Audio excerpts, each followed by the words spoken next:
Paulo Contis at ISK0 Moreno magpapaalam na sa Itbulaga.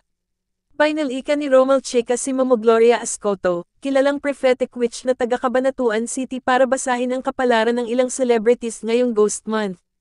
Hiningan niya ng reaksyon base sa nabasa nito sa tarot card kung kumusta at ano ang nakikita at nababasa niya sa buhay ng mga kilalang personalidad sa tinatawag na Ghost Month simula ika-13 ng Agosto hanggang ika-14 ng Setyembre taong 2023.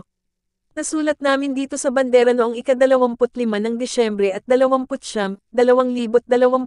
ang mga hula ni Momo sa mga artistang tulad nina Angel Locsin, Coco Martin at Julia Montes, Halden Richards, Chris Aquino, Tony Gonzaga, Alex Gonzaga, Arjo Atayde at Maine Mendoza, Bong Navarro at Presidente Bongbong Marcos, Jr., kung ano ang kapalaran nila ngayong 2023.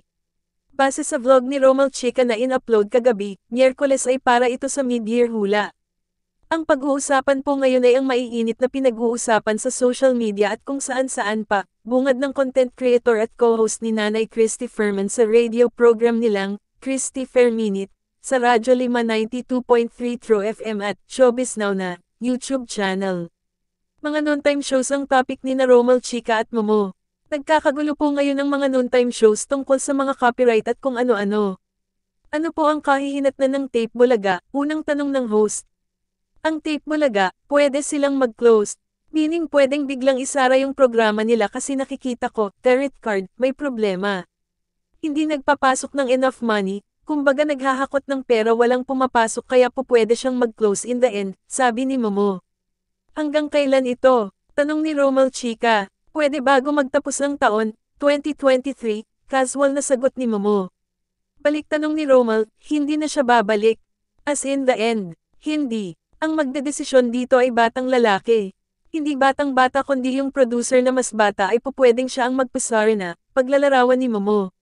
Sunod na tanong ni Romel Chica ay ang tungkol sa It's Showtime na umeere sa Kapamilya Network. Mas lalong mag-uumigting, meaning mas lalo silang angat o mas lalong magiging malakas. Daw may mga taong aalis, at may mga taong madadagdag, sabi ni Momo. May aalisin sa Showtime. Tanong agad ni Romel Chica. Actually, hindi siya aalisin, aalis mismo, host. May papalit na mas lalong mamamayag pag sa ere, sagot ni Momo. Nababasa ba ni Momo na lilipat ang aalis sa Showtime, sa GMA7 dahil napapanood na rin sila sa GTV? Pwedeng sila ang pumalit, casual na sabi ng tarot reader. Ang TVJ, EAT sa TV5. Tanong ni Romel Chica. Itbulaga, baka magbabo sa GMA, Paulo posibleng mag-resign, isko babalik sa politika say ng tarot cards. Chica, Reggie Bonoan Bandera August 17, 2023 10:51 AM. PINALIKAN ni Romel Chica si Momo Gloria Ascoto, kilalang prophetic witch na taga Cabanatuan City para basahin ang kapalaran ng ilang celebrities ngayong Ghost Month.